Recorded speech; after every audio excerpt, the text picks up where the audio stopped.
Welcome to another episode of Literature Podcasts. I'm your host, Susan, and today we're diving into the murky, often terrifying, yet intriguing world of dystopian literature. This genre, characterized by a society in decline or collapse, often acts as a mirror to our own world, reflecting our fears, concerns, and sometimes our future. We live in a world full of uncertainty. Climate change, political unrest, privacy concerns, and rapid technological advancements are part of our everyday reality. And while these may be disturbing to contemplate, they are also the perfect breeding ground for dystopian literature. Through their grim, often bleak settings, dystopian authors aim not just to entertain, but to warn us of potential future scenarios if we continue down certain paths. But what makes dystopian literature so engaging? Perhaps it's the way it plays with our fears, exaggerates them, and lays them out in their most extreme form. Or maybe it's the courage, resilience, and ingenuity of the characters who navigate these challenging scenarios that keep us hooked. Or, more soberingly, it could be the eerie familiarity of these tales that draw us in, as they often mirror trends we observe in our own world. Today, we're going to explore the genre's origins, its development, and some of the most influential dystopian novels.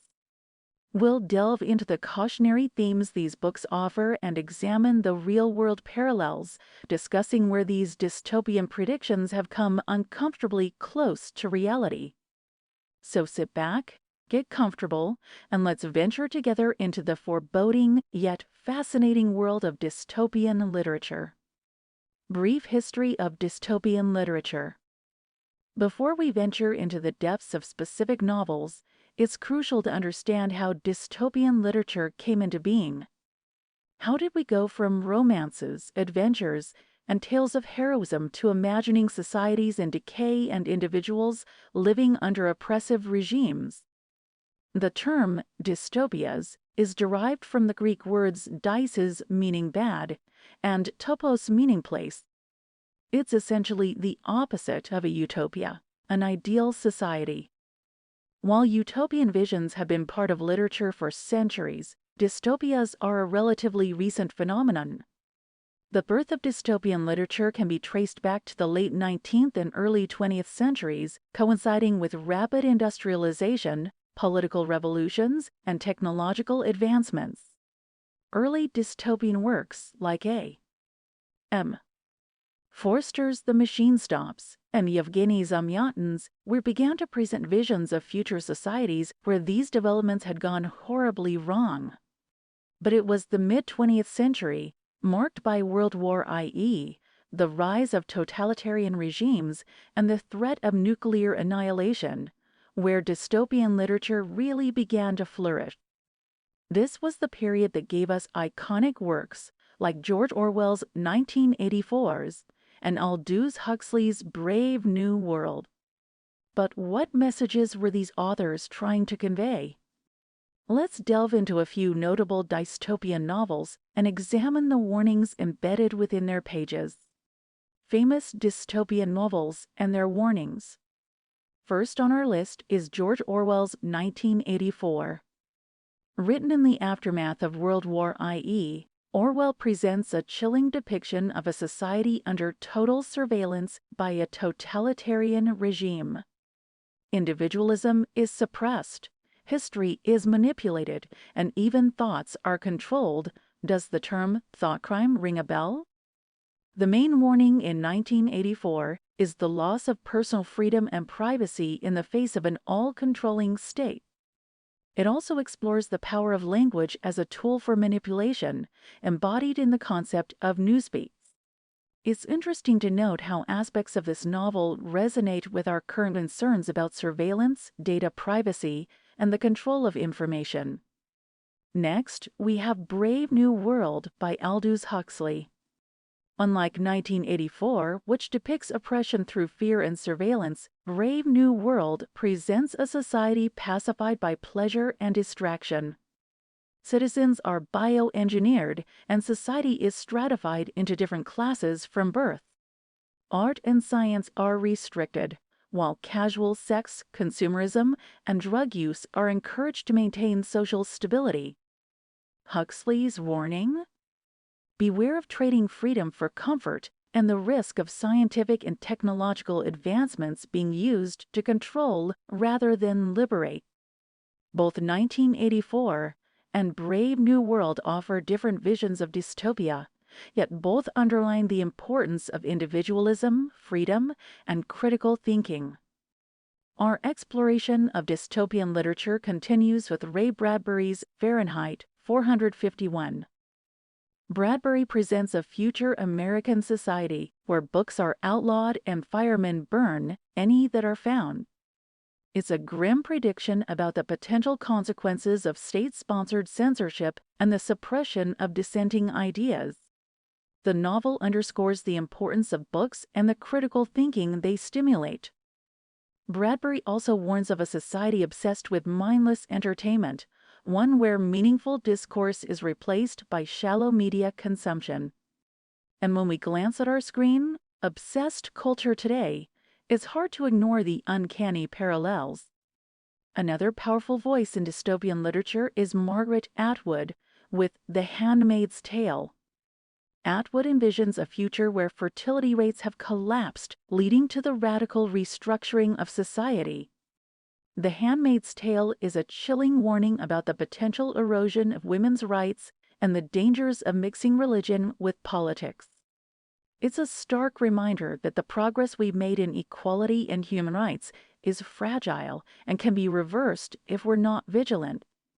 Common themes in dystopian literature. While each of these dystopian novels paints a unique picture of a future gone wrong, they share some common themes. By identifying these, we can better understand the broader messages that dystopian literature aims to convey. Loss of individualism is a prominent theme. Dystopian societies often suppress individuality in favor of conformity. This could be achieved through physical means, like in 1984, or psychological means, like in Brave New World. This uniformity, however, often leads to a loss of creativity, innovation, and personal freedom. Government control is another dominant theme. Dystopian societies are often characterized by oppressive government regimes that exert control over every aspect of life, from reproduction in The Handmaid's Tale to information in Fahrenheit 451. Technological advancement and its consequences are a recurrent topic in dystopian literature. While technology has the potential to improve our lives, in dystopian scenarios, it's often used for control and suppression, a theme prominent in A Brave New World. Environmental destruction and social inequality are also essential themes, as seen in newer dystopian works like The Hunger Games by Suzanne Collins. These works reflect our current concerns about climate change and socioeconomic disparities. In our next section, we'll delve into some real-world parallels where these dystopian predictions have come uncomfortably close to reality. Real-world parallels. So we've talked about the dystopian genre's historical development, its key works, and its common themes. But how does all of this relate to our own reality? Let's explore some instances where life seems to imitate art in a rather unsettling way. Let's start with Orwell's 1984. The concept of Big Brother surveillance might not seem so alien today in our age of advanced technology. With the rise of facial recognition, GPS tracking, and data mining, it seems our every move is being watched and recorded. The Cambridge Analytica scandal, Edward Snowden's revelations about NSA surveillance practices. These are just a few instances that raise questions about privacy and individual freedoms. And remember the Newspeaks from 1984? The manipulation of language to control thoughts and mold public opinion is not entirely foreign to our world either. In an era of fake news and alternative facts, it's hard to ignore Orwell's warnings about linguistic manipulation and the control of information. Moving on to Brave New World, Huxley warned us about the dangers of excessive consumerism and distraction. Today, as we scroll endlessly through our social media feeds and watch streaming services, one has to wonder if we're not heading towards Huxley's vision of a society pacified by mindless pleasure. In terms of Fahrenheit 451, while books may not be physically burnt in our societies, censorship and the suppression of dissenting voices remain very real concerns. Look at the banning of critical race theory in some educational institutions, or the crackdown on pro-democracy books in Hong Kong, for instance. And let's not forget about The Handmaid's Tale. The rollback of reproductive rights in some parts of the world and the use of religion to justify political decisions.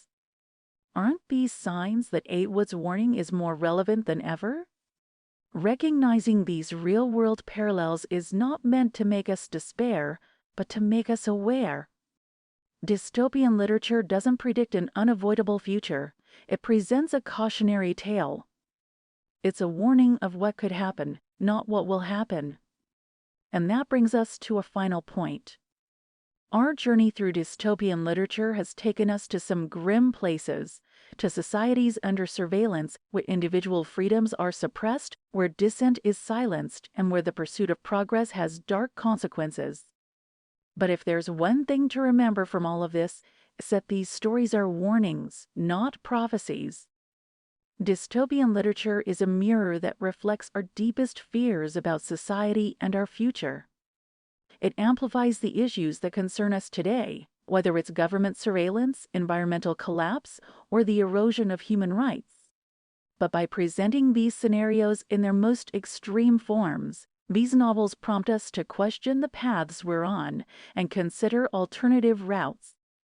They challenge us to think critically about our world, our values, and the kind of future we want to build. They serve as reminders that the future is not set in stone, that it is shaped by our actions and choices today. In that sense, dystopian literature is not just about imagining worst-case scenarios, it's about inspiring change. Does that mean we should fear the future? Absolutely not. Fear can paralyze, but awareness can empower.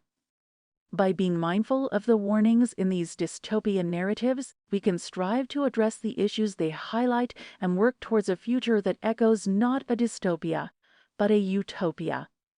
So the next time you pick up a dystopian novel, remember that it's more than just a compelling tale. It's a cautionary story woven with warnings and lessons.